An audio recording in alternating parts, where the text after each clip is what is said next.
Assalamualaikum warahmatullahi wabarakatuh. Perkenalkan, nama saya Rizky Nurhandayani dengan NIM M02122136 dari program studi rekayasa kehutanan dengan kelas metodologi penelitian B. Berikut judul atau tema yang akan saya bawakan dengan judul pemanfaatan miselium jamur sebagai bahan perekat alami pada pembuatan komposit ramah lingkungan. Poin yang akan saya bahas pada video kali ini yaitu yang pertama yaitu adalah latar belakang, yang kedua ada tujuan penelitian, yang ketiga ada manfaat dari penelitian, dan yang terakhir adalah metode dari penelitian. Latar belakang dari penelitian yang saya ambil ini yaitu perkembangan industri material yang ramah lingkungan itu semakin pesat seiring dengan meningkatnya kesadaran terhadap dampak penggunaan bahan kimia sintetis terhadap kesehatan dan lingkungan. Salah satu material yang banyak digunakan adalah papan komposit, yang umumnya menggunakan perekat berbasis formaldehida, bersifat toksik dan tidak ramah lingkungan.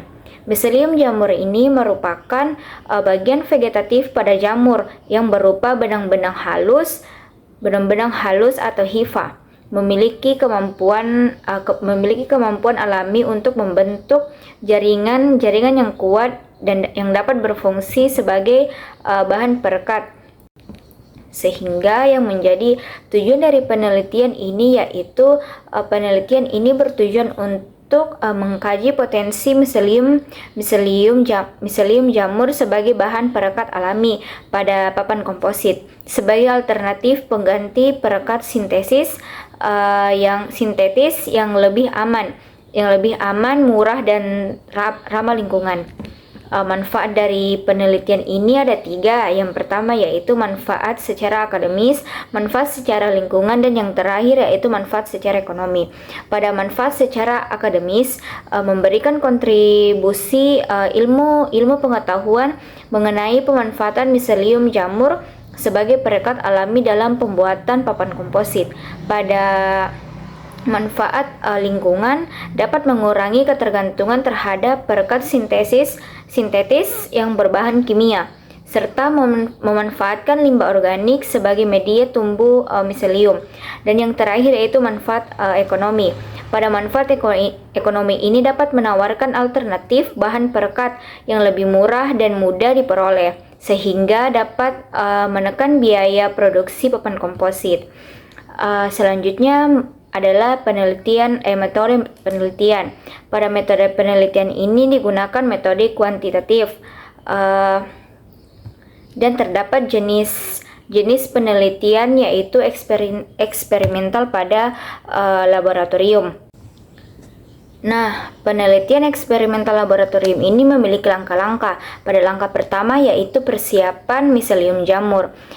Di sini termasuk budidaya miselium jamur dengan menggunakan media limbah serbuk kayu. Yang kedua yaitu pembuatan papan komposit. Pada pembuatan papan komposit ini dicampurkan serbuk kayu dengan miselium dalam berbagai komposisi, misalnya 70:30, 60:40 dan sejenisnya dan seterusnya.